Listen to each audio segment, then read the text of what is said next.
Hey everyone, this is The Games That Made Me, and today we're talking Resident Evil.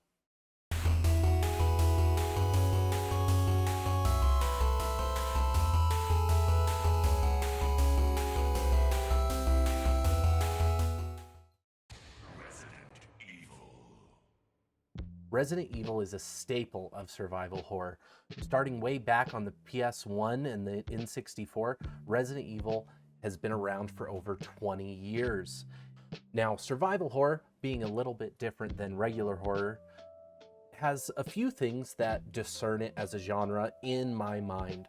A lot of those things have to do with the puzzle solving or the lack of resources that make it feel like you're struggling from area to area or fight to fight. The thing about Resident Evil is it really established a lot of those mechanics early on and followed that formula for most of its games. Now, for me, Resident Evil personally has always held a really special place in my heart. I know a lot of gamers grow up with siblings, and they all have probably had the time where their older sibling has sat down and played a video game, and you didn't really get to play, you just got to sit down and watch. The thing that makes Resident Evil special for me is that it was one of the first games where I got to be in the driver's seat. It was in the early 2000s, and it was a summer where me and my brother were away from home for the summer, and we had brought our PS1 with us, and we were just kind of bored and looking for something to do. And we said finally that we were going to tackle the Resident Evil games. We had tried a few times, but we were like, I want to say 15 and 13 at the time, if not younger, and we found it pretty scary. So my brother was like, yeah, let's play these, but you've got to play them. And I think we played Resident Evil 1 through Code Veronica in a matter of like 2 weeks, and they were absolutely phenomenal. And it was my first experience getting to be the one playing and making the decisions and figuring things out. The puzzles were awesome. Inventory management was this really exciting thing because like I knew there was going to be a big boss, and it was all like, oh, I've got to keep my grenades and like my shotgun ammo, so like using my knife to really like conserve things, but also like there's a lot of zombies, I just got to use my gun. It was a fantastic experience and really set the tone for me in like what I liked from a gaming experience. Really, those original Resident Evils have been ingrained in my mind for a really long time. Resident Evil 1 through 3 are very well known for having that formula, having the rough inventory management, the low amount of supplies, and having these big boss buildups where you felt like you weren't going to be able to beat them, and then when you pulled it off, it was super satisfying. The back and forth puzzles around the different environments, and really, I personally believe that Resident Evil Code Veronica, which should have been Resident Evil 4, is the best Resident Evil game ever made. Code Veronica kept all those same formulas, but we got to see it on the PS too. We got to see it in like beautiful graphics, at least for the time. And we got to see all of these interesting concepts done in this really good and exciting, well done game. But so I consider that chunk the classic Resident Evils, Resident Evil 1 through Resident Evil Code Veronica. The next set of Resident Evils, 4 through 6, a lot of people have mixed feelings on these, and a lot of people wouldn't lump 4 in with 5 and 6. I do.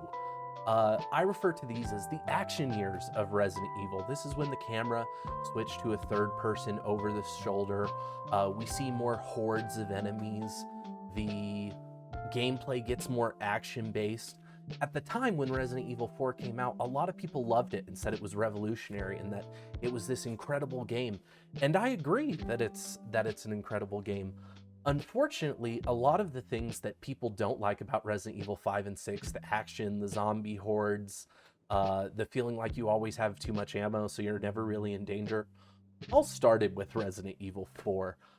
It's just that Resident Evil 4 was the first to do it, so we didn't necessarily realize what was happening to the series at that time.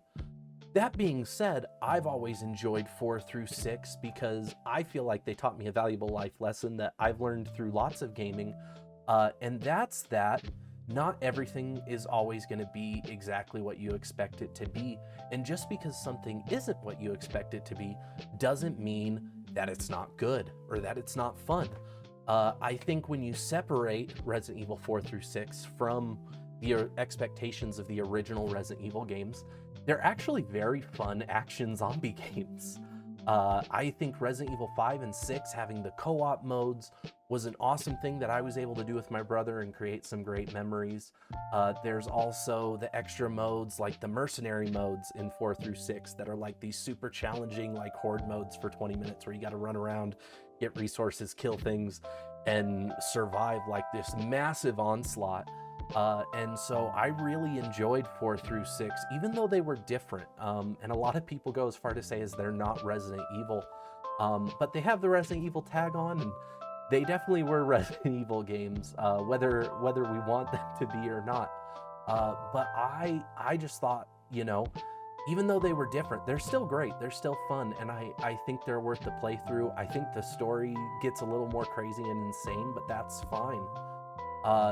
The most recent Resident Evils, though, 7 and now 8, we saw this awesome return to form. Probably one of the greatest examples of gaming, of a franchise that evolved from what it first was and then took a step back and said, no, let's pay homage to our original roots. Resident Evil 7 is a true survival horror game. You're constantly feeling like you don't have enough resources. When enemies do show up, it is absolutely terrifying every time. You constantly feel like you're being chased or stalked.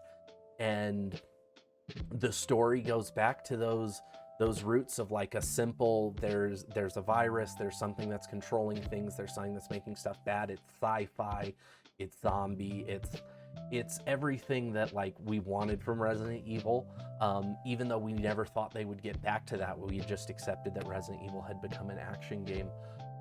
And so it's this cool experience to see that, like, you know, we can still have these cool nostalgic experiences, but also they can be done on new consoles with new graphics and repeated. We've even seen that with the Resident Evil remakes of Resident Evil 2 and Resident Evil 3 coming to form, and people absolutely loving the remakes and being like, man, this is really paying homage to those original games and feeling like a survival horror. I love the Resident Evil games, and I think they're absolutely phenomenal. For me, they really were part of the start of me getting into horror games as a whole. Having to really struggle to get through the game is something phenomenal, and something that I think a lot of other survival horror games tried to emulate, but never quite did as well as Resident Evil. And it's a franchise that I'm going to continue to play games that they come out. We played Resident Evil 7 on stream, both in VR and out of VR, and they're still an absolute blast, and I'd recommend them to anybody. But that's my thoughts and my retrospective on Resident Evil, one of the games that made me. I hope that at some point you're able to give it a try.